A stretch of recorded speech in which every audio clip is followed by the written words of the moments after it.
سلام به همگی، خوش اومدید به چنل من. اسم من بلو رخ هست و امروز میخواستم راجع به یه موضوعی که خیلی برای من همیشه جالب بوده و تاثیراتش رو توی زندگی شخصی خودم دیدم و اطرافیان برادرم دیدم براتون در میون بذارم.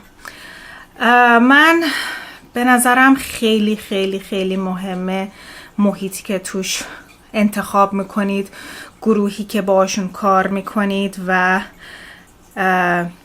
معلم ها و رئیسایی که باشون هستید. خیلی مهمه که شما این انتخاب رو بکنید و بهترین ها رو برای خودتون دور خودتون بیارید. حالا چرا این موضوع رو میگم؟ وقتی من جوان بودم توی شنا، به هر حال از بچگی وارد رشته ورزشی شنا شدم و توی اون رشته با کانکشن و آدمایی آشنا شدم که معلم شنام توی تیم فولاد مبارک یکی از مربیای اصلی اون تیم بود و منو به هم آموزش دادن، کلاس‌ها رو رفتم و منو به سطحی آوردن که بتونن وارد اون تیم بشم. توی تیم فولاد مبارکه که بودم توی اصفهان، خب خیلی پیشرفت کردم، خیلی خوب بودم. همیشه کامپتیشن و اون چالش چی میگن، وقتی رقابت با هم گروهی هم سنای خودم به هر ردبندی سنی داشتیم. مثلا میگفتن 12 تا 14 سال، 14 تا 16 سال، 10 تا 12 سال ردبندی‌های گروهی سنی داشتیم و من با هم گروه سنیام همیشه خب تو رقابت بودیم. یه انوایرمنت خیلی قوی بود برای مبارزه و جنگیدن و هی خودتو بهتر و بهتر کنی تا به سطح اونا برسی. بعضی موقع مثلا مسابقه که بود، من همیشه شنای اونا رو نگاه می‌کردم، نکات شناشون رو یاد می‌گرفتم، همیشه در کنارشون سعی می‌کردم شنا کنم که به سرعت اونا بتونم برسم. کلاً یه حالت مثلا هدف گذاری برام میشد که شبیه اونایی که سطح بالاتری از من هستن یا بیشتر توی اون تیم بودن برسم. و خیلی هم چیز داشتیم دیگه، تمرینا رو داشتیم. من فکر کنم بعد از مدرسه هفته 3 بار اینجوری بعد خیلی مامانم راهو میرفت، رانندگی میکرد تا به اون استخری که تیم تمرین میکردن برسیم. و به هر حال من فکر کنم 4-5 سال تو اون تیم بودم. خیلی شنام خوب شده بود، خیلی قوی بودم و هی بهتر و بهتر می شدم و هی مسابقات خب مقامای بهتری می آوردم و مثلا از ناحیه‌ای می رفتیم استانی و مسابقات بالاتر و این چیزی بود که فکر میکردم خب من همیشه همینم، من همیشه خیلی سطحم خوبه، عالیم دیگه، خوب شدم، هیچ چیزی نمیتونه منو عوض کنه. و یه اتفاق خیلی جالب افتاد. چیزی که شد این بود که خب به هر حال فاصله خیلی دور بود برای تمرین ها و خب مامان منم خیلی هفته 3 بار بعد این مسیر طولانی یه هفته تو ترافیک برن و بیان و خسته شده بودن و اینا و به هر حال گشته بودن و فهمیده بودن که یک تیم نزدیک خونمون هست در حدی که من میتونستم با پیاده روی مثلا 30 دقیقه‌ای خودم برسم به اونجا، شدم 20 دقیقه‌ای و رو پا خودم بشم دیگه برای تمرینام و محل رفتن اونجا. اسم تیم ما تیم برق بود، یعنی اون تیم جدید. و مامانم دیگه منو بردن اونجا و با تیم قبلیم خداحافظی کردم و دیگه تو این تیم من یکم تست کردن، دیدن خیلی سطحم بالاست نسبت به بچهای دیگه و اصلا در حدی هم که مثلا خودم میتونم معلم اونا حتی بشم و دیگه قبولم کردن. ولی خب خیلی سطحم بالاتر اونا بود و همیشه فکر میکردم، مثلا میگفتن، مثلا مربی میگفت که مثلا خب 5 دقیقه شنا برید، بعد من این 5 دقیقه رو مثلا ببخشید، مثلا میگفت 5 تا طول شنا سینه برید، بعد مثلا من اون 5 تا طول سینه رو 3 برابر بقیه زود میرفتم و تموم میکردم و این یه چیزی بود که مثلا نرمال بدن و فیزیک من شده بود دیگه، فکر میکردم همینم. بعد خب اولش خیلی بهتر بودم و اینا و خب یکم به خودم گرفته بودم و خودم رو بالاتر میدونستم و خیلی حس خوبی داشت، چون بالاخره وارد یه تیمی شده بودم که منو قبول داشتن و خیلی بالام میگرفتن و خیلی براشون همه جالب بودم و یه جوری رول مدل اون تیم جدید شده بودم، در حالی که قبلا جزو متوسط های رو به بالای مثلا تیم قبلی رسیده بودم. خیلی هم خوب هنوز نرسیده بودم و اون حالت کامپتیشن و اون حالت رقابتی خیلی تو این تیم خب obviously کمتر بود، چون من دیگه بهترینشون بودم، نباید کلی استرس میگرفتم مثلشون باشم و هی رقابت کنم و اون حالت وایب و موقعیتی که اصلا مثلا همش چیز چی میگن چشم چشمی باشه نسبت به مثلا قابلیت های ورزشی همدیگه اینا نبود. دوست شدم دیگه باهاشون، اینجوری حالت خودمونی شده بوده، خانواده شده بوده، خیلی وایب و محیطش دوست داشته بودم. از اون لحاظ، از لحاظ ورزشی من اصلا دقت نکردم که در طول زمان من هی دارم افت میکنم، چون هی دارم اون افراد گروه ها باشون حالا مقایسه میشم که سطحشون خیلی کمتر از منه و حالا باید با اونها مقابله کنم و در سطحشون باشم، و چون اگه خیلی سطح من بالاتر باشه مثلا قابل قبول زیاد نیستم و جزو گروه نیستم و اینا، هی افت کردم و این افت اولش یکم میدونستم میفهمیدم، ولی به مرور زمان افته دیگه یه حالی شده بود که دیگه خودش پیش می اومد و کمتر و کمتر می شد، چون من اون تمرینای قبلی رو نمی کردم، من اون رقابت قبلی رو نداشتم، من اون هدف بندی نداشتم، چون دیگه کسی نبود که به سطحش برسم، مسابقه نبود که مثلا بگم و من باید برم اول شم یا دوم شم حالا و چیزهای دیگه. بعد رسیدیم به زمانی که مسابقه شد دیگه، این مسابقه بین تیم‌های مختلف استخرهای خانما و من دیگه برای اولین بار به عنوان تیم برق رفتم و مسابقه دادم با تیم فولاد مبارکه. اون موقع تیم ذوباهن هم یکی از بهترین ها بود. ذوباهن و فولاد مبارکه همیشه با هم مسابقه رقابت داشتن، دو تا تیم بهترین ها بودن. تیم برق همیشه خب معلوم بود جزء بداست و جالب نبود توی این رشته برای خانم ها و من رفتم و خیلی با قدرت و فکر کردم هنوز همون قدرم و میتونم همچین مسابقه‌ای بدم و to my surprise خیلی بد انجام دادم و مسابقه رو و واقعا دیگه نمیتونستم در سطح اون همتیمیای قبلی های خودم شنا کنم. پس رفت بسیار شدیدی کرده بودم و خیلی اعتماد به نفسم آورد پایین این موضوع و واقعا ناراحت شده بودم که هم تعجب کرده بودم چون اصلا دقت نکرده بودم به این موضوع و همین که ناراحت شده بودم که دیگه در اون سطح نیستم و ناراحت شدم. یه جوری مادرم مقصر میدونستم که تیم منو عوض کرد که حالا من در یک محیط قرار بگیرم که اون پیشرفت و اون پتانسیل و اون چیزی که تو فکرم بود تیم ملی و این چیزا دیگه از بین رفت و یعنی خب در عین حالم یه چیزایی به دست آوردم، دوستی ها و اون فشار قبلی تو تیم بودن و اینا از بین رفته بود، ولی خب یه چیزای دیگه هم از دست داده بودم. یعنی این وسط وزن متعادل شده بود از لحاظ از دست دادن و جدید گرفتن ها ولی خب خوبیش این بود که آف کورس هم خودم تو کلی مسیر نبودم، خب خطر رانندگی و خطر هزار شور اتفاق تو مسیر دیگه نبود و همین که مامانم به هر حال خسته نمی‌شدن اینا همه مسیر برن و بیارن و این به خاطر پیشرفت دخترشون خیلی خستگی بکشن. خلاصه من این موضوع رو تازه یه دفعه به فکرم رسید که واو چقدر محیطی که باهاشون هستی، افرادی که باهاشون کار میکنی میتونن در رسیدن تو به اون سطح لول مورد علاقت یا مورد نظرت کمک کنن. چقدر این کامپتیشن و این رقابت مهمه. رقابت هم باید سالم باشه. اون رقابت که ما تو گروه قبلی داشتیم یه جورایی ناسالم بود، همه با هم یعنی دوست بودن ولی در این حال دشمن بودن، رفتارا درست نبود، به خصوص برای بچهای کوچیک اصلا محیط سالمی نبود.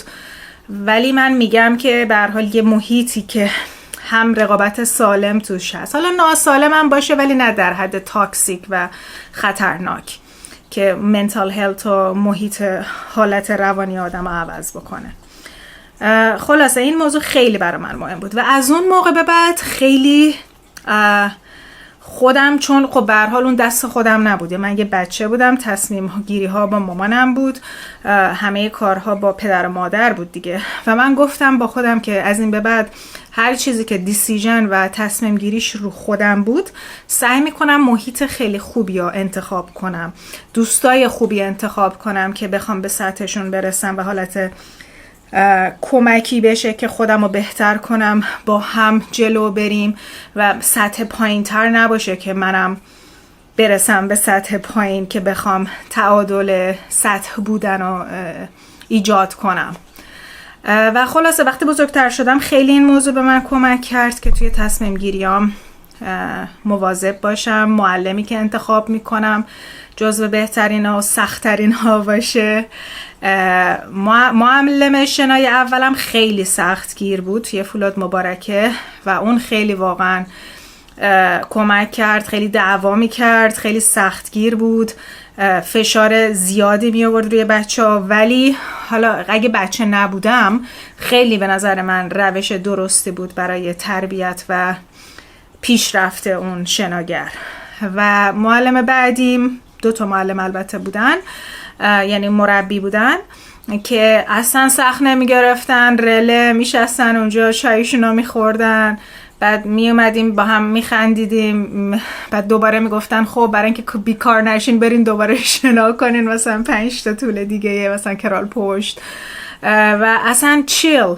و این معلم خیلی مهمه. خب همون موقع میگی که اوه چه معلم خوبی، سختگیر نیست، مهربونه، ولی این کمک نمیکنه به پیشرفت، این کمک نمیکنه به پتانسیل رسیدن، فهمیدن این که شما چه پتانسیلی دارین، روتون کار کنه، بهتون کمک کنه، باهاتون جلو بره، هدف بندی های شما رو ایجاد کنه.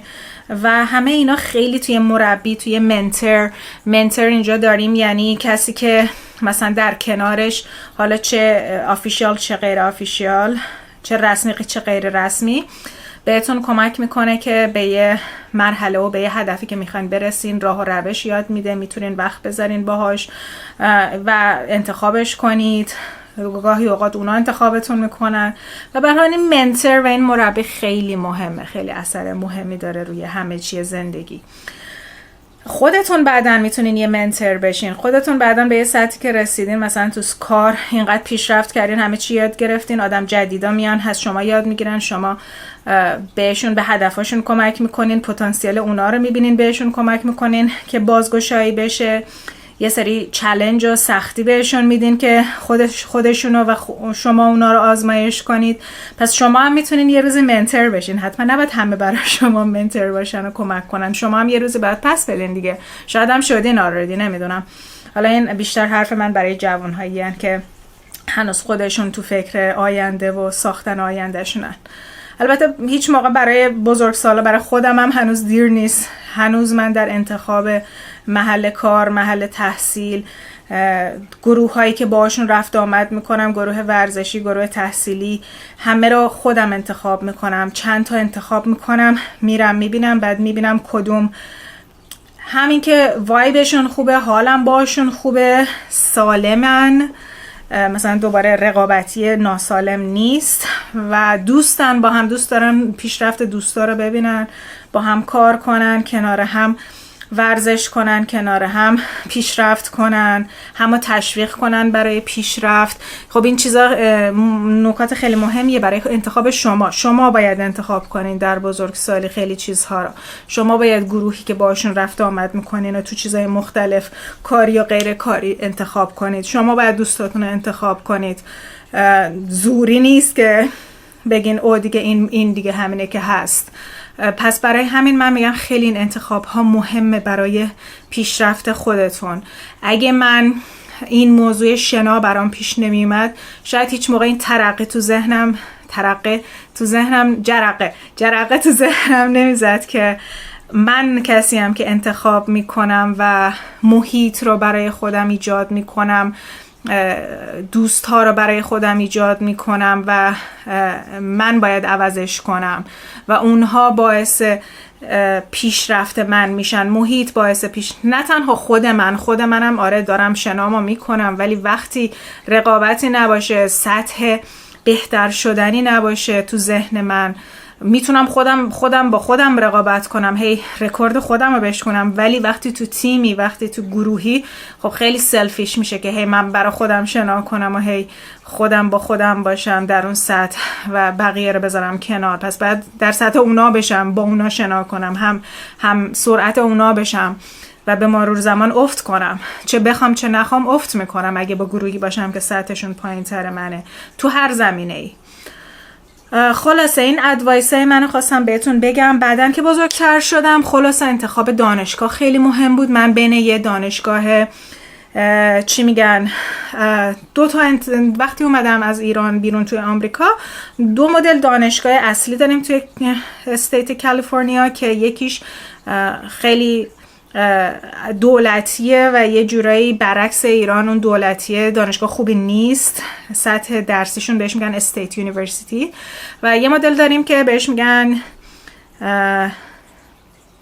University of California UC که اونا پولی ترن و هنوز حالت دولتی یا پابلیک دارن، پرایوت نیستن، ولی خب سطح بالاتر تحصیلی ها دارن، گرونتر هم هستن، بهتر استادای بهتر دارن، دانشجوها رو سخت‌تر انتخاب میکنن، GPA و معدلت باید بالاتر باشه. و به هر حال بین این دوتا من قبول شدم و هی بالا پایین که کردم، اون دانشگاهی که خب پولش کمتره، خب اوکی، به نظر میاد در مرور زمان سیو میکنی، پول کمتر میدی، چند نصف، شاید نصف یا 3 برابر کمتر، 1/3 از اون رو میدی و خب این خیلی نکته بود که جذاب فکر میکنی. ولی با خودم گفتم که خب من برم تو این گروه، تو این دانشگاه، اولندش همه دانشجوها خیلی سطح انتخابی که این دانشگاه میکنه، خیلی کرایتریا و نکاتی که انتخاب دانشجو میکنه سطح پایینه. پس کیا رو انتخاب میکنه؟ اونایی که سطح پایین ترن. ممکنه سطح بالا هم برن اونجا به همین دلایل که زود هم پول کمتری بدن، هم جی پی ای بالاتری بیارن، ولی به هر حال دوباره همون حالت environment و محیط میشه که منو باعث میشه که رقابت سالم یا ناسالمتون نیاد. دوباره فقط برای خوندن و نخوندن مثلا درس بخونم. معلما خیلی خارجی داریم، خیلی اونایی که خب معلومه سطح انتخابشون دوباره پایین بوده. بهتر معلمای بهتر با پول بهتر همیشه دانشگاه بهتر میرن. خب این یه چیزیه که مثلا کامن سنس تو میدونی. معلم خوبم ممکنه سطح پایین تر بره، ولی با عنوان اوریج و میانگین نگاه کنی، همیشه معلم ها و دانشجوهای سطح پایین تر، چون گیر دادن اون دانشگاه برای انتخاب کمتره، خب سطح پایین تر رو وقتی قبول میکنه، اون ترشهولد، اون میانگینشون وقتی پایین باشه، خب اونا میان. ولی اگه ترشهولد و اون گیرهایی که میده برای دانشگاهی برای انتخاب بالاتر باشه، خب معلومه اون سطح پایینی ها رو میزنه کنار و سطح بالایی ها، متوسط ها و بالایی ها رو ورود میده بهشون.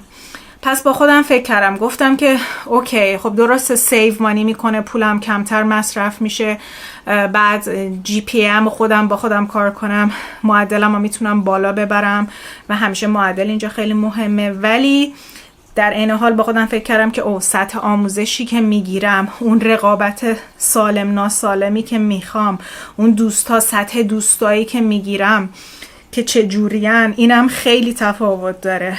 و با خودم گفتم که خب پولو میتونیم وام بگیریم، میتونم برم کار کنم و این پول نباید یک obstacle و یک مانع برای اون نکاتی بشه که من برام مهمه. خب هر کسی یه نکاتی براش مهمه. برای من محیطم مهمه، احساسی که بتونم تو اون محیط پیشرفت کنم، پتانسیلامو بشناسم، پتانسیلای منو بشناسن، کمکم کنن برای ایجادشون، برای شکوفاییشون.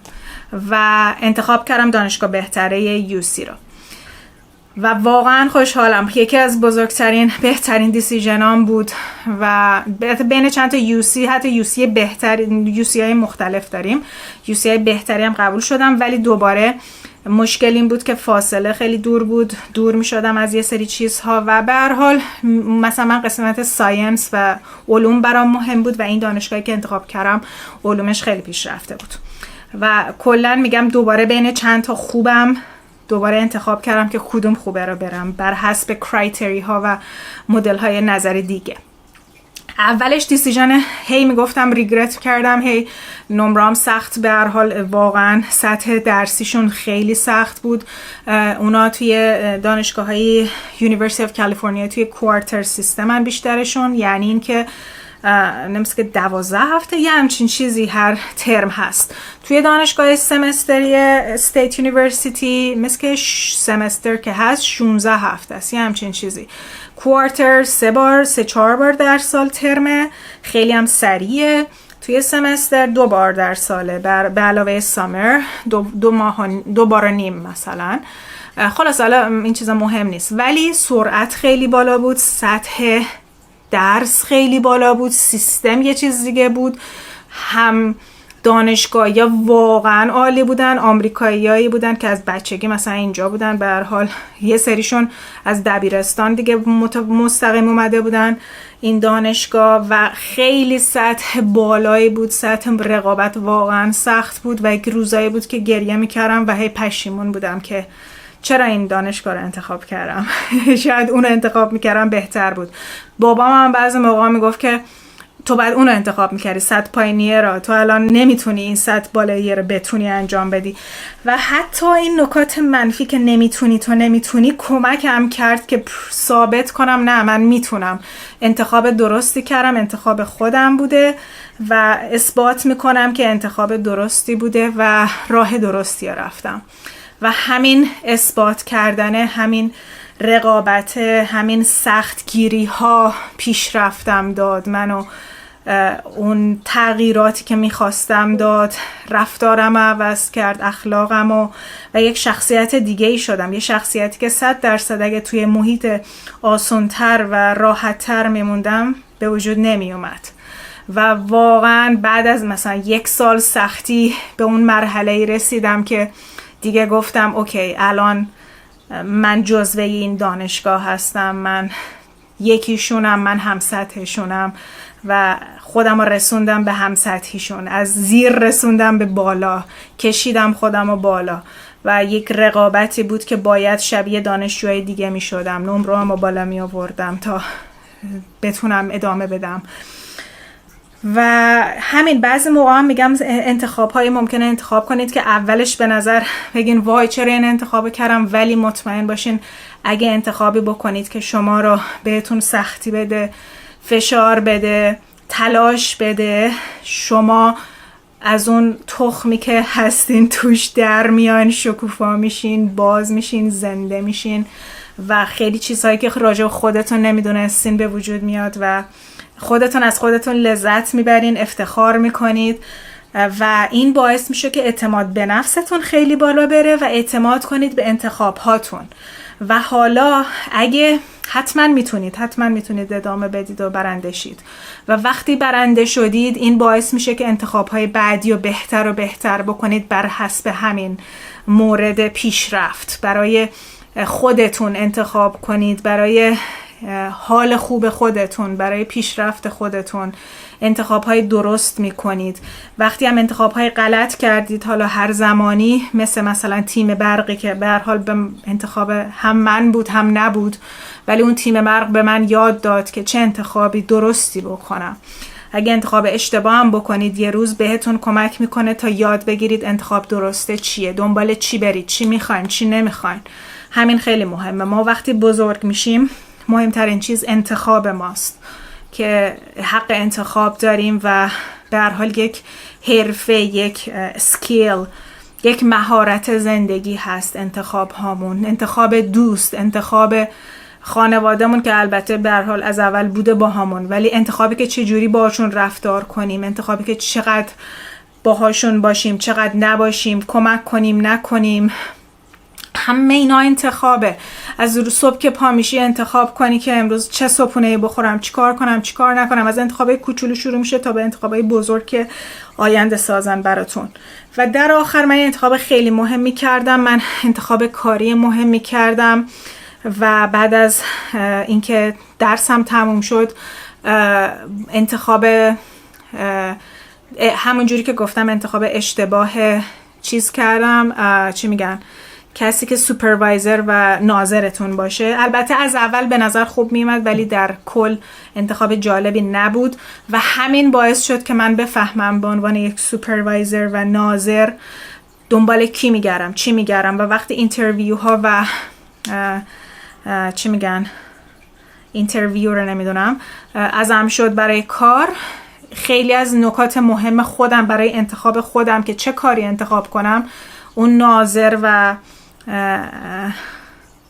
نمیدونم فارسش دوباره چی میشه، ببخشید، همون منتور و سوپروایزری بود که انتخاب میکردم که زیرش کار کنم، رئیس و همین دیگه. و الان یه کاری دارم که هم رئیسمو خیلی دوست دارم، خدا رو شکر، هم کارم خیلی سطحش کمکم کرده به پیشرفتم، به چیزهایی که به عنوان یک کار، به عنوان خدمت به دیگران میخوام برسونم. هنوزم پیشرفت داره، جا پیشرفت داره، هنوز کمک میشه بهم، من کمک میکنم، من منتور شدم الان بعد از اینکه به هر حال چندین سال به هر حال پخته شدم و الان این پختگی باعث شده که بتونم خودم منتور دیگران بشم و خیلی حس خوبیه. و میدونم که الان تازه اول راه، هنوز اولای راه دیساید کردن تصمیمم، ولی خیلی راضیم از تصمیمای، چه تصمیم غلط چه تصمیم درست، از همه تصمیمام راضیم که به این نقطه رسیدم. خیلی مهمه که ریگرت و پشیمانی نکنید از تصمیم‌ها و انتخاب‌هایی که میکنید، حتی اگه اشتباه هم باشه. باید growth mindset داشته باشین که فکر کنین چه کمکی به شما کرد برای انتخاب‌های درست بعدیتون، چی میخواین الان، این از این لحاظ چه درس‌هایی بهم داد. و خلاصه دیگه وقتی شما بزرگتر میشین، حالا به هر حال انتخاب ازدواج، انتخاب پارتنر، انتخاب چیزهای دیگه خیلی کمک میکنه، انتخاب‌های درست که انتخاب‌های بعدی هم بهتر و بهتر بتونید برای خودتون، شناختی که از خودتون دارید، چیزهایی که از زندگی میخواین، چیزهایی که از خودتون میخواین، اینها رو داشته باشید تا به نتایج و self satisfaction، از خودتون راضی باشین، بهتری برسین. تموم شد حرفام. البته خیلی حرف بود، امیدوارم راضی بودین از حرفای من. خیلی دوست دارم خودم هم کمک کنم به بخصوصا جوانها، وقتی برای یوتیوب یک کمکی میتونه بهشون باشه، یک پادکستی باشه، یک دریچه‌ای باشه برای یاد گرفتنشون غیر از خانواده، یک محیط سالم برای آموزش و تربیت. خوشحال شدم به ویدیوی من گوش دادید. امیدوارم براتون کمک کرده باشه، خواهد کرد و از حرفای من لذت برده باشین. خود من که خیلی لذت بردم. مرسی. بای، تیک کیر. میبینمتون.